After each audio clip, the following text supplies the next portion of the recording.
it's hard to talk about this life as a sort of separate thing because it's not.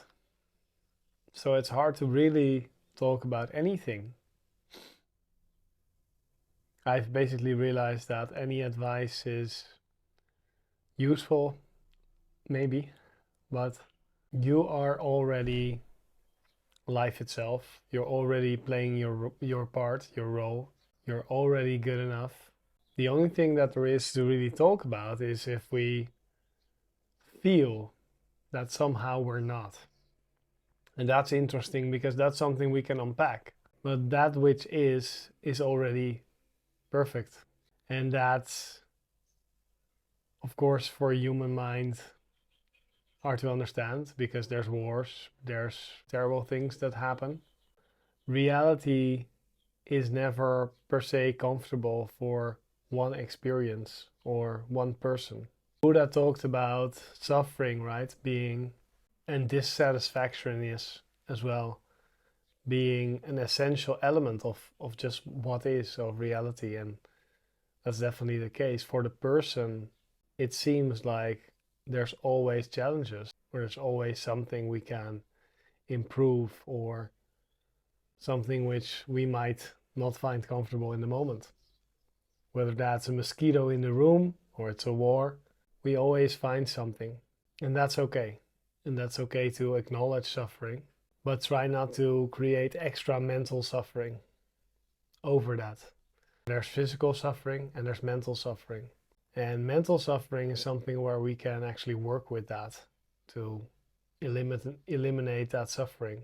And physical suffering, sometimes it has to do with the mental stuff, sometimes it doesn't at all. It's just suffering. Whether that's a disease or whether that's something that's an uncomfortable situation. But we are already this, right? We are already okay. In a way, there's not so much to say because life, like I said, is already perfect. And wherever you are right now, that's where you are supposed to be. And how do I know this? It's because you're nowhere else right now, right? You're on your own path. You're the evolution of the person, the evolution of your role within the whole, the evolution of, you could say, your soul, the evolution of life itself, if you look at it in a bigger way. If we look at the ant colony, we're not really thinking about that one ant. What is that one ant doing? No.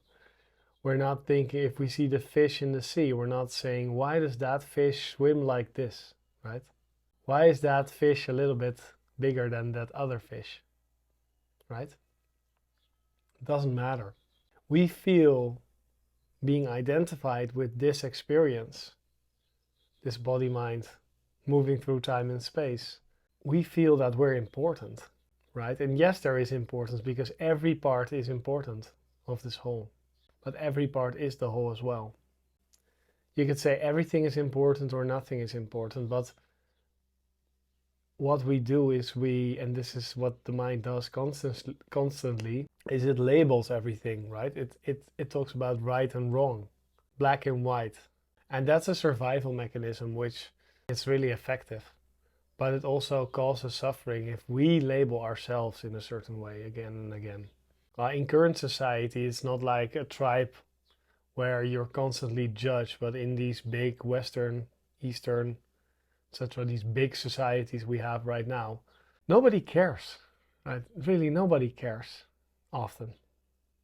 And of course, it's not true because you have people that care, like your family or your friends or maybe people around you. But when they are sitting in the bus or when they are driving or when they are thinking, they're often thinking about themselves, which is what the mind does. So there's not really, even though it feels like there is something to worry about, right? Because there's always something to worry about. That's just a mechanism. It's a survival mechanism, which can create a lot of adrenaline in the system as well. Because what I find with myself is that I've always judged myself pretty harshly and basically not focus on the things I was doing right, but focus on the things that I was doing quote unquote wrong. And that's measured against society, against people I see on Instagram or other people in my space, or it's my friends and family, things like that. And some things I'm just really good at, but often I would judge myself in the things that I was not so good at, or that was out of balance because I like to focus on something and then be all in on that and then be all in on the next thing, or at least that's how it tends to show up here. And I would judge myself for not being in balance with all the other parts, right? All the other things I was doing, which I don't have to. And maybe that's also something for you to look at, to try to judge yourself less, be more at peace with who you are already. And that comes from acceptance. And what acceptance is actually a lack of resistance. Basically, thoughts come up about how you're lacking, and that's an essential ingredient of ego, is this idea of we're incomplete, we're not good enough, we're something along that lines. And that creates then a sense of sort of grasping and control and trying to achieve that, and being angry at people that are in the way of, or circumstances that are in the way of our sort of ideal for ourselves that we try to plan towards. That ideal is just, and the thought that we're incomplete is just, in one way you could say we're always complete, right? We're perfect. And in another way, like the more only more human experiential level, like the personal view, you could say it's never done, right? It's always incomplete. That doesn't mean it's wrong, that you're doing something wrong, that there's something to get fussed up around, right? That there's something to get worried about. That's not necessary at all, because you're just playing your part. And from the personal experience, it can seem very, very shitty. But if you zoom out far enough, you see that you're just a fish in the ocean, right? You're just playing your part. I would advise you basically that there's a lot of choices to make, but one of those choices is, do I measure myself against society and the game of trying to be safe, trying to have as much money, status, etc. So to be safe as primates, right? Safe within the group, having a lot of love, having lots of people that can support you. Or do I orient internally? That's the first question, right? Do I orient inside or outside? And then when I orient internally, do I orient based on the mind? What I think, what I want, what my desires are, what, how I would label things, etc. How I think about things. And then there's several levels, right? There's the thoughts, there's your feelings and emotions, and there's also intuition, which are like deeper levels of interior orientation, which are useful, right? And then, if you orient on the inside, that doesn't mean that you don't pay attention to what society does or something like that. But when you orient on the inside, then there's also a third option, and that becomes available when you've sort of quote unquote spiritually awakened. And that's a sense of life orientation. It's sort of, I don't try to orient based on the inside or the outside, but I just try to be with whatever naturally wants to happen, with whatever God or life wants to put on my path, whatever natural tendencies come up. And then if those are destructive tendencies, then basically you let that karma work itself out. You sort of be present in that, while it's sort of, that's the path of surrender which I followed, but also the path of karma yoga, you could say, where you, and not karma yoga where you try to do good in the world, but where you try to go basically follow God, follow life, see that life has a sort of intelligence itself.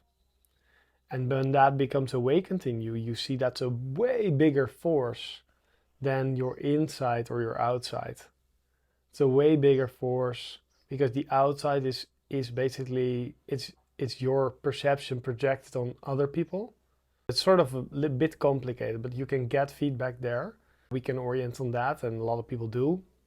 But basically that's also a sort of inside mind orientation. Then there's another thing, and that's sort of again the inside orientation, and then people who act very spiritual. Basically, because when you meditate, when you become more sensitive to what life offers, what happens is that you get access to your intuition. You get access to these deeper layers of the inside. You get more emotions coming up, more feelings, more thoughts, more intuitions that are actually of better quality, you could almost say, because they're not your monkey brain just blah blah blah the whole time, but they're actual feelings or actual thoughts or actual things from the past.